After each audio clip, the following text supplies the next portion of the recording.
o'zimizni o'sha muborak kitobimizga oid ba'zi bir narsalarni aytib o'tamiz. Bundan oldin imkoniyatlarimizni bir tafakkur qilsak, sahoba ikromlar bir oyatni o'rganishlik uchun Robbimning kitobida Robbimni menga qanday buyrug'i bor? Robbim meni qanday yashashligimni xohlaydi? Nimalarni menga man qilgan? Robbim menga nimani buyurgan? degan tashvish bilan mashinasi yo'q, samolyoti yo'q, velosipedi yo'q bo'lgan davrda, hali yo'llar ochilmagan davrda oylab, haftalab, kunlab shu eshagida piyoda otdi bir oyat uchun Rasulullohning oldilariga kelishdi. Bir oyat uchun.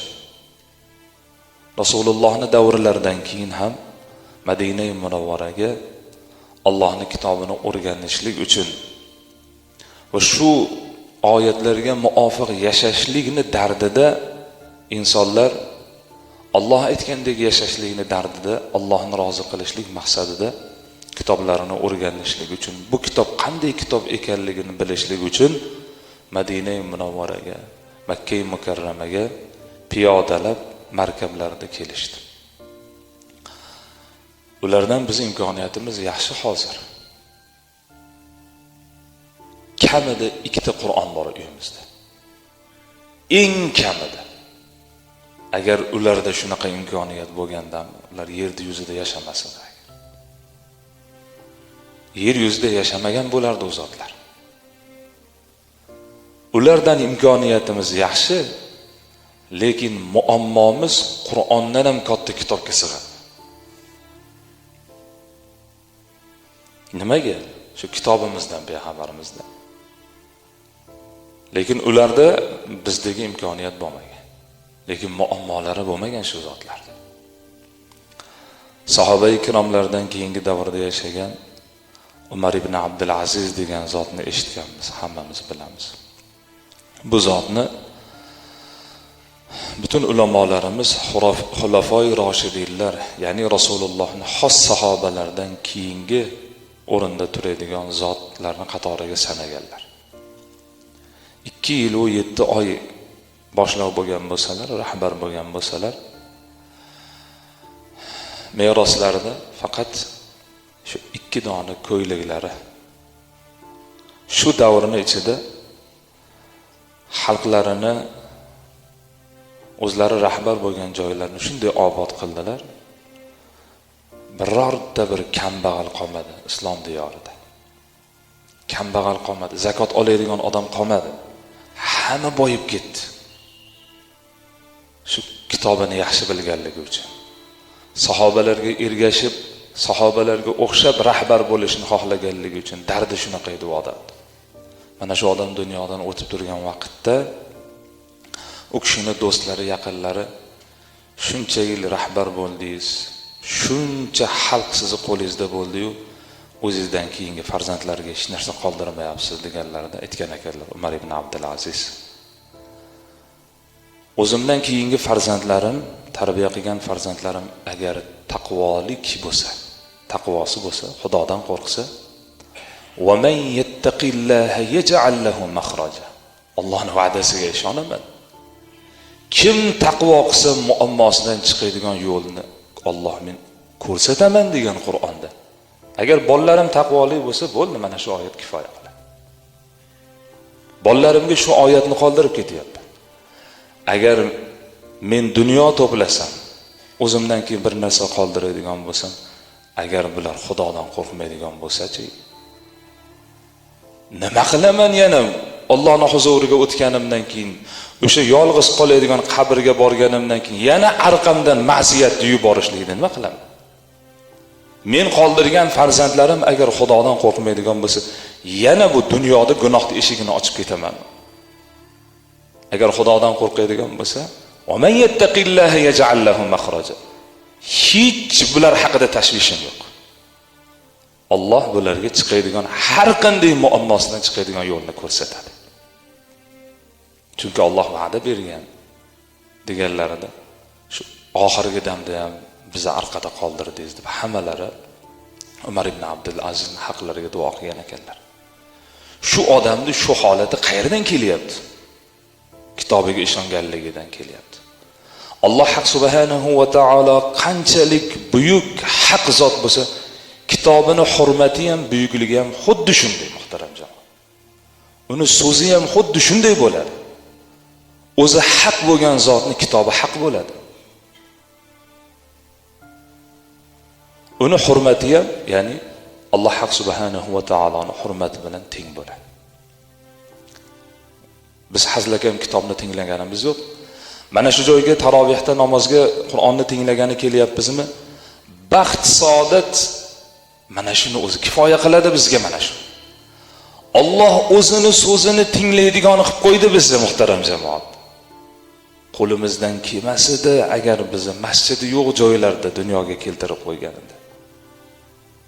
Bizni Allohdan boshqa narsa so'rashligimizga hojat yo'q dunyoda.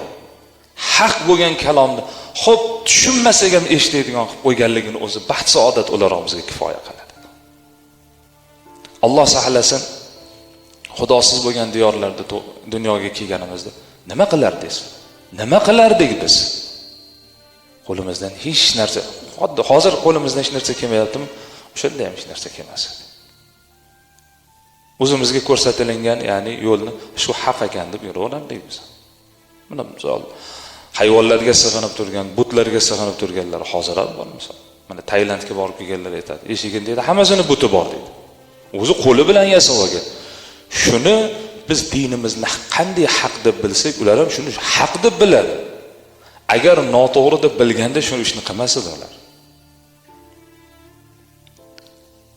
Qur'oni Karimni tinglashlikka loyiq qilib, mana shunday holatda, sharoitda mu'min musulmonning xonadonida dunyoga kelganligimizni o'zi baxt, saodat o'laroq bizga kifoya qiladi.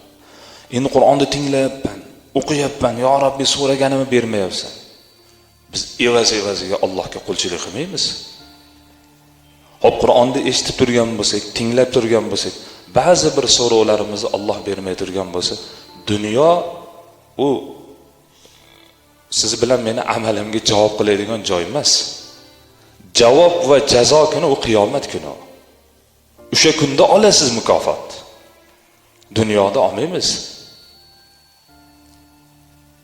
Amallarga javob beriladigan kun boshqa. Dunyo imtihon maydoni. Kim yaxshi amal qilsa, masjidga kelsa, Qur'on o'qiversa, yaxshi odam bo'lib ketaversa, ishlar yurib ketaversa, unda hech kim dunyoning imtihonligiga qolmaydi. Alloh subhanahu va taolo Qur'oni Karimda payg'ambarimiz sollallohu alayhi va sallamga Zuhruf surasining 44-oyatida marhamat qilyaptiki, Bismillahirrohmanirrohim va innahu lazikrun laka va liqaumik va sawfa tus'alun. Sadaqallohul azim. Albatta sizga ey Muhammad, Qur'oni Karim sharaf jihatidan sizga kifoya qiladi. Ummatlaringizga ham shu. Biz Qur'on bilan boshqa ummatlardan afzal bo'ldik. Fazilat jihatida, sharafli bo'lish jihatidan sizlarga Qur'oni Karimni o'zi kifoya qiladi sizlarga. Boshqa narsani keragi yo'q. Endi mana shu Qur'oni Karimni Alloh subhanahu va taolo bizni doim o'qishlikka, o'rganishlikka buyurdi. Va an atluval Qur'an. Qarang, Alloh taolo payg'ambariga buyuryapti Qur'on. O'zi payg'ambarga nozil qilgan. Payg'ambarga har kuni oyat nozil qilib turibdi. Jabroil alayhisalom olib kelyapti. Rasulullohning maqsadlari dunyodagi, ya'ni u kishiga qo'yilgan vazifa Qur'onni yetkazishlik. Shundayligini Alloh biladi. Yana Qur'onida Alloh taolo u kishiga amr qilyaptiki, "Va an atluval Qur'an." Ey bandam, Qur'onni o'rgan endi. O'qigin.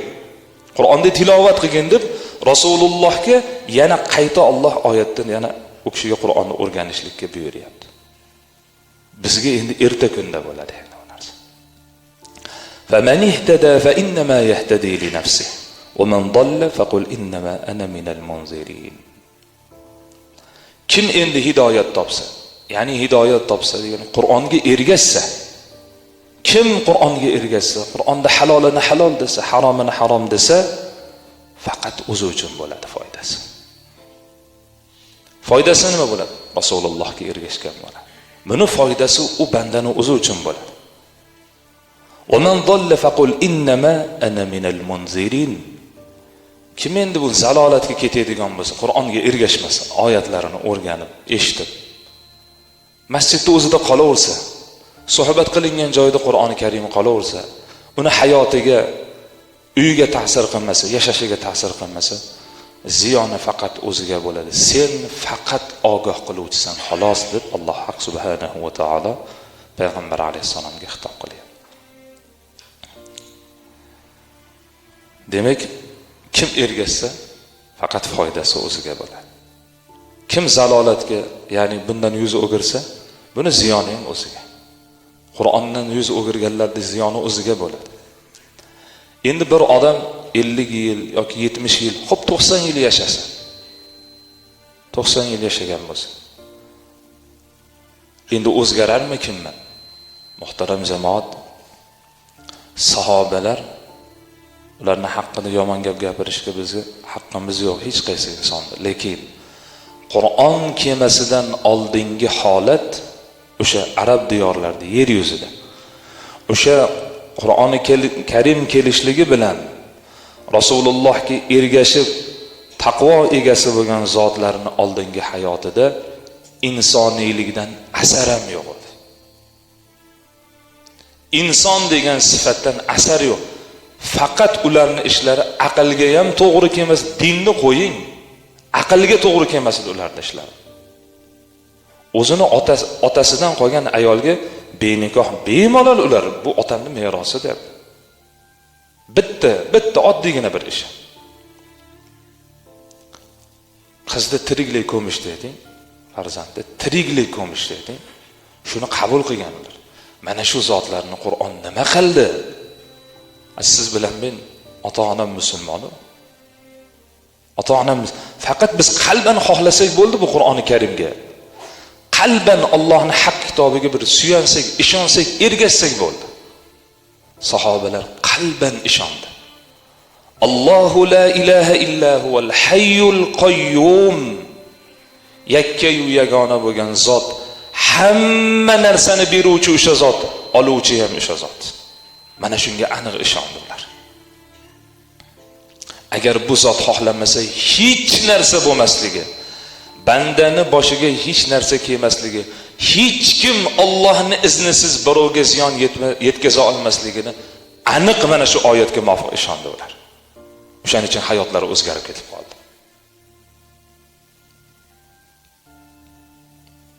Faqat buni xohlasak bo'ldi biz siz bilan biz.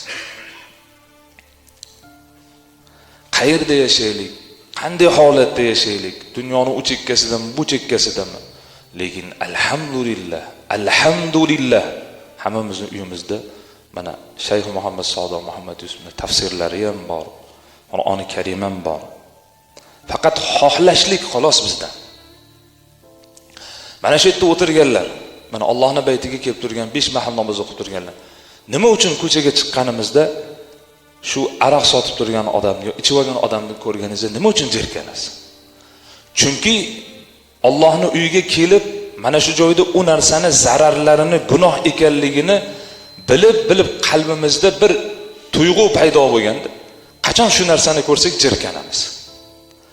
O'sha qalbimizdan yomon ko'rganligimiz uchun u narsani ko'rganda shuni ichib olgan odamni oldiga hatto oyog'imiz bilan yurib borishga ham jirkanamiz.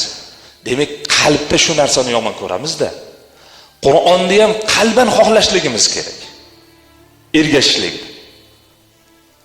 Telefoningizga SMS kelaversa, polet bo'lsa qanday u narsani ochasiz? U poletni ochib tashlash kerak, qalbni poleti. Qalban xohlashlik kerak bu narsa. Endi buning uchun Qur'oni Karimni tanishlik kerak bo'ladi. Qaysi bir ishga, misol uchun namoz o'qishni yaxshiligini bilganligimiz uchun, buni iymondan keyingi amal ekanligini bilganligimiz uchun, qalbimizda mana shu narsaga ishonch borligi uchun shu oyog'imizni qalbimiz boshqaryapti, o'sha yerga kelyapmiz. Agar qalbda musulmon bo'lsam, musulmonni farzandi bo'lsam, alhamdulillah yurtim tinch. Qanday men namoz o'qimayman degan tuyg'u borda, o'sha narsa sizni oyog'ingizni harakatga keltirib olib kelyapti mana shu. Shu tuyg'u bo'lmagandan keyin, ha endi Xudo xolasa o'qiymiz endi deyiladi. Shu qalbda ishonch bo'ladi bir narsaga. Endi mana shu ishonch siz bilan meni oyoqlarimni ya'ni harakatga keltirar. Payg'ambar alayhisalom hadisda aytganlar, insonda shu mushtumdek bir et bor. Shu yaxshi bo'lsa, butun tana salomat bo'ladi. Shu buzilsa, hamma yo'q buziladi. O'sha gunohni gunoh ekanligini qalban bilmagan odam, his qilmagan odam hech qachon a'zosi bilan qaytalmaydi. Endi to'g'ri-ku, endi hozir zamon boshqa. Qalbida yo'qda shu narsa. Qalbini his qilmayapti-da. Qalbda his qilgan odam iloji yo'q. Iloji yo'q, qaytmasdan iloji. Chunki butun tanamiz shu qalbimizga quloq soladi.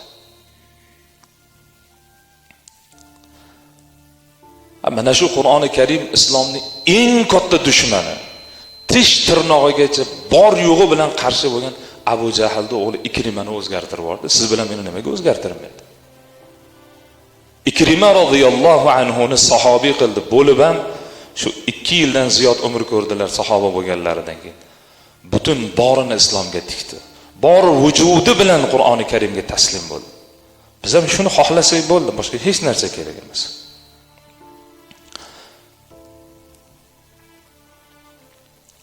Endi buning uchun bu narsa asta-astalik bilan bo'ladi. Asta-astalik bilan bo'ladi. Qur'oni Karimni ko'p tinglashlik bilan bo'ladi. Qur'oni Karimni ma'nolarini o'qishlik bilan bo'ladi. Bugun 1 soatimizni ajratdikmi? Ertaga 1 soat 10 minut qiling shuni. Birdaniga bo'lmaydi. Birdaniga bo'lmaydi. Bugun 1 soat qildingizmi? Ertaga 1 soat 10 minut. Bugun bitta yaxshilik qildingizmi hayotingizda? Qo'shningizni bitta og'irini yengil qildingizmi? Ko'chadagi bitta chuqurni yamab qo'ydingizmi? Ertaga 2 ta qiling. Nafs shu bilan tarbiya topadi. Mana shu Ramazon, muhtaram jamoat, mana shu Ramazon.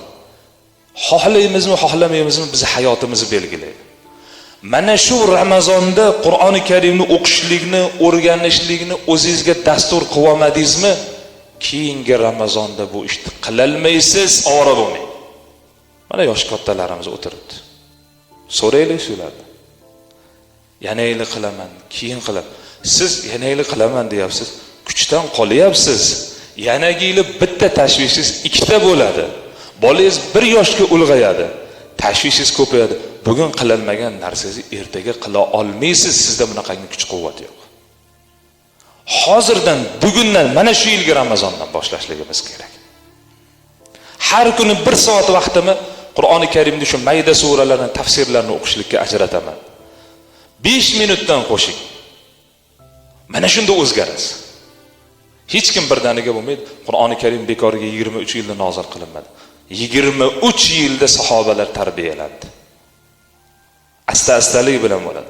Har kuni qo'shib nafsini aldab, xo'p deb 5 minut qo'shib qo'yay, 2 minut qo'shib qo'yay deb mana shu bilan bo'ladi endi. Mana shu bilan endi siz bilan biz Qur'onga moslashamiz endi. Mana bir akamiz jamoatimizdan o'zlarini boshlarida o'tgan narsani aytib beryaptilar. 1 yil oldin mana shunaqangi qimor, ichkilik bo'ladigan to'ylar haqida gapirgan edingiz. Alloh uchun o'sha suhbatdan keyin gaplarni yig'ishtirdim. Ichkilik bo'ladigan to'ylarga bormadim. Birorta qarindosh-urug'im mendan kechib o'rgani yo'q. Ichkiligi bormi? O'zi uyalyapti meni to'yga aytgani deyapti. Palonchimi aytmay qo'yib baribir kelmaydi. Lekin hech kim voz kechgani yo'q undan. Qayta nima? O'sha odamdan uyalyapti, shu ishidan uyalganligi uchun aytmayapti. O'zi aytayapti tili bilan. Qarindosh urug'im shu ishni qilganligi uchun meni uyimga to'yga aytgani uyalyapti kelgani deyapti. Ertalabki hadimga aytib, o'shanga keladi deyapti. Xudo uchun bitta qadam tashab qo'ygan holat shu odam. Mana shu Qur'onga ergashishlik, Qur'onga somiy bo'lishlik, Qur'onga itoat qilishlik mana shu. Alloh subhanahu va taolo bu kitobida siz bilan bizga o'tgan qavmlarni ahvollarini, o'sha halok bo'lgan qavmlarning holatlarini, ya'ni bizga bayon qildi. Nima uchun? Ot qavmini nima uchun eslatyapti Alloh? Lut qavmini nima uchun eslatyapti? Alloh bekorchi gapni gapiradigan zot emas.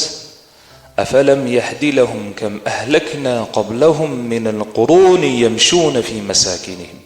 Inna fi zalika laayatin liulin nuha. Toha surasining 128-oyatida Alloh siz bilan bizga marhamat qilyapti. O'tgan qavmlarini ahvollarini bayon qilishligini Allohning maqsadini qarang. Ularga ilgari ularning maskanlarida, ya'ni sizlarning joylaringizda yashab va qanchadan qancha shu itoatsizlarni halok qilganligimiz nahotki endi ibratlanmasalar shunda.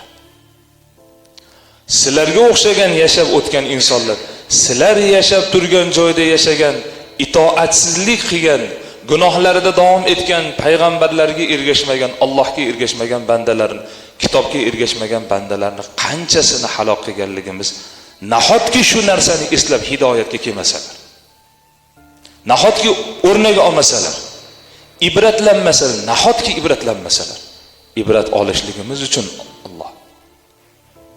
Mavlono Jaloliddin Rumiy aytadilar mana shu oyatning tafsirida, Allohga hamd bo'lsinki, bizni shu o'tgan zalolatga ketgan, boshlariga balo kelgan qavmlarni ichida yaratib qo'ymadi Alloh. O'zidan keyingilarga ibrat qilib.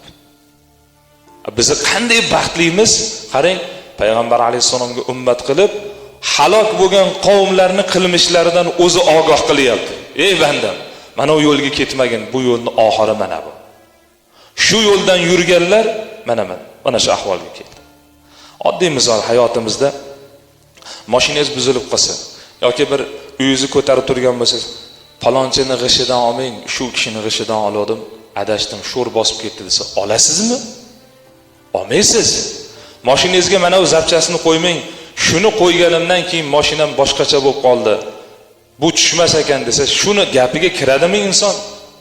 Alloh subhanahu va taolo xuddi shunga o'xshab bizni ogohlantiryapti. Bularga o'xshab qolmanglar, bo'lmasa sizlar ham zalolatga ketasizlar, adashasizlar. Qur'oni Karimdagi o'tgan qavmlarni Alloh ahvolini bizga eslatishdan maqsadi ogoh qilishlik, eslatishlik, ogohlantirishlik. G'aflatda qolishligimizni Alloh xohlamayapti. Qarang, hammasini ahvolini bizga bayon qilgan. Bo'lmasa Qur'oni Karimdagi Firavunning nima keragi bor Qur'onda? Xudo la'natlagan Firavunni eslab nima keragi bor? Qur'oni Karimda shu Firavun degan so'zni o'qisiz, Firavunda nechta harf bo'lsa, Alloh sizga shu har bitta harfiga 10 ta savob beradi. Hikmati nima desa, shunga o'xshab qolmaylar bandalar. Kibridan tushinglar. Tushinglar kibridan, Allohga ergashinglar. Fafirru ilalloh. Allohga sig'ininglar. Har bir holatda Allohga sig'ininglar. Alloh sizlarni biladi. Befarzand bo'lib yurganlaringizni biladi. Uylanolmasdan yurganlaringizni biladi. Ishlaringiz yurmay turganlarini biladi. Boshlaringizga kasallik kelib turgan hammasini biladi. Fafirru ilalloh. Allohga sig'ininglar, Allohga qochinglar. Eng to'g'ri yo'lni ko'rsatadi. Shu muammolaringiz ichida. Befarzandga ham eng to'g'ri yo'lni Alloh ko'rsatadi. Ishi yurmay turgan odam Allohga sig'in. Siz Allohga sig'inmadingizmi boshingizdagi muammoda? Ilojingiz yo'q, shaytonga ergashasiz. Ikkita yo'l bor xolos yonimizda, uchinchi yo'l yo'q bizda. Butun hayotdagi holatimizda agar biz Allohga sig'inmaydigan bo'lsak, iloji yo'q, shaytonga sig'ingan bo'lamiz undan yuz o'girganimizdan keyin. Ikkinchi yo'l bu shaytonning yo'li bo'ladi. O'shaning uchun Alloh menga sig'ininglar. Endi Allohga sig'inmasdan shaytonga qarab ergashadigan bo'lsak, muammolarimizni, dorisini, davosini Allohning kitobidan izlamaydigan bo'lsak, laqad adallani aniz-zikri ba'da iz ja'ani va kana ash-shaytonu lil-insani khazula deyapti Alloh taolo. Shaytonga ergashganlarning ahvoli juda ham achinarli holat. Ular nima deydi? Hayoti dunyoda mana shu yashashlik hayotimizda muammolarimizni yechimini kitobdan axtarmagan, Allohga suyanmagan insonlar, shaytonga ergashganlar, shaytonni o'ziga do'st tutganlar, haqiqat turib boshqa joydan haqiqatni izlaganlar nima deydi desa, Alloh ularning ahvolini aytayaptiki, ular bizga Qur'oni Karim kelgandan keyin ham, Qur'ondagi ogohlantirishlar bo'lsa ham haromlardan qocholmasdan shu shaytonni o'zimizga do'st tutib qoldik. Lekin ularni shayton hammasini qiyomat kuni tashlab qochadi. Hammamiz tashlab qochadi. Hammamiz tashlab qochadi. Payg'ambar alayhisalom o'shaning uchun inson do'stini dinida bo'ladi. Kim bilan do'stsiz? Do'stingizga qarang dedilar. Kim bilan do'stsiz? Xudoni eslatyaptimi do'stlaringiz? Sizga yoqmasa ham to'g'ri yo'lni ko'rsatyaptimi? Malik ibn Dinor aytdilarki, Xudoni do'stlari bilan, hayotni to'g'ri yo'lni ko'rsatuvchilar bilan birga toshlik gunohkorlar bilan xurmoni bazmida o'tirgandan men uchun yaxshiroq dedilar. Men uchun yaxshiroq dedilar. Qur'oni Karimni tinglaversak, ma'nolarini o'rgansak, eshitsak nima bo'ladi? Qur'on bizni boshqaradi. Qur'on boshqaradi. Boshqa bir oyatda Alloh subhanahu va taolo butun a'zolaringiz, qo'llaringiz sizlar qilib turgan gunohlarni bandalardan yashiraman deyapsizlar, lekin butun a'zoingizni o'zingizga shohid qilib qo'ygan. Guvoh, hatto teringiz sizga guvohlik beradi. Xo'p, biz yashirib qilib turgandirmiz. Misol jinoyat qilganlar zino qilgan bo'lsa, zino qilganligini bilmasligi uchun, oshkora bo'lmasligi uchun zino qilgan ayollarni o'ldirib yuboradi. Biz yurtimizda bo'lmasa ham chet ellarda bor. Misol buni asarini misol yurtimizdagi jinoyatlarda ham ko'rishimiz mumkin. Bandalardan yashiryapmiz, Allohdan yashirishning iloji yo'q. Mana shu qo'llarimiz, oyoqlarimiz, ko'zlarimiz, quloqlarimiz, terimiz bizga ertaga qilgan ishlarimiz haqida Allohning oldida hammasi bizga shohidlikka o'tadi, guvohlikka o'tadi. Shu narsani o'rgangan odam, mana shu oyatlarni tinglagan odam hech qayerda Allohdan qochib qutulib bo'lmas ekan. Hech qayerda. Payg'ambar alayhisalom hadisda marhamat qilganlaridek, iymonning eng go'zali, eng mukammali hamma joyda Alloh meni ko'rib turadi, Allohdan qochishlikning iloji yo'q degan ishonchi bor odamda bo'ladi dedilar. Iymonning eng go'zali mana shu. Tirik odamni Allohdan qochishligining imkoni yo'q. Odamlardan yashiraman desiz, a'zolaringiz sizga guvoh. Terimiz, har bitta tukimiz bizga guvohlikka o'tadi qiyomat kunida. Mana shu oyatlarni eshitgan, o'rgangan, har kuni eshitaversa bolalarimiz o'zini bir odam gunoh qilishligi mumkinmi? Xo'p, 10 ta gunoh qilib turgan bo'lsa ham hech bo'lmasa bittasini to'xtatadi. Hech bo'lmasa 9 ta bo'ladi shu gunoh. Tarbiyalanadimi? Shu bilan tarbiyalanmasa nima bilan tarbiyalanadi? Qur'oni Karim bizga mana shuni beradi. Muhtaram jamoat. Bizi a'zolarimizni, hamma narsamizni Qur'oni Karim salomat qiladi. Shuning uchun Qur'oni Karimni o'rganishligimiz kerak. Endi doktorning oldiga borsangiz, bir dori beradigan bo'lsa, albatta uni yonida nima bo'ladi? Parhez qilmasangiz, ovora bo'lmang, aka, bu dorilar sizga ta'sir qilmaydi deydi. Parhez qilish kerak. Parhez nima? Mana yil bo'yi Qur'on o'qimagan odam, ichimizda unaqasi bo'lmasa kerak, yil bo'yi, ha endi Ramazon keldi, Xudo xolasa mana endi tarovihlarda qatnashib olaman deydi. Endi bir tarovihga chiqaman deymiz. Nafs shu bilan ham bizni aldab qo'yadi. Agar tarovihga chiqalmay yil bo'yi chiqmadi, Qur'on o'qimadingizmi? Tarovihga chiqmasdan ham endi yana ishda davom etayotgan bo'lsangiz, nafsingiz biladi Ramazondan keyin qanaqa badbaxt odamsan, tarovihga ham chiqalmading deb afsuslanishligingizni biladi. Shu afsus sizni Xudoga yetkazishligini biladi. Ramazonda qo'yib qo'yadi sizni. Xotirjam bo'lishligingiz uchun. Qur'onga chiqyapsizmi? Xotirjam bo'lishlik uchun sizni qo'yib qo'yadi. Siz bilan ishi bo'lmaydi. Ramazon ichi Qur'onni o'qiversin, undan keyin yana ashullasini eshitaveradi dedi. Tuzalishlik uchun parhez doim yonimizda. Hech bo'lmasa o'qishni bilmasak, 1 soat bo'lsa ham tinglashlikni bugundan yo'lga qo'yishligimiz kerak.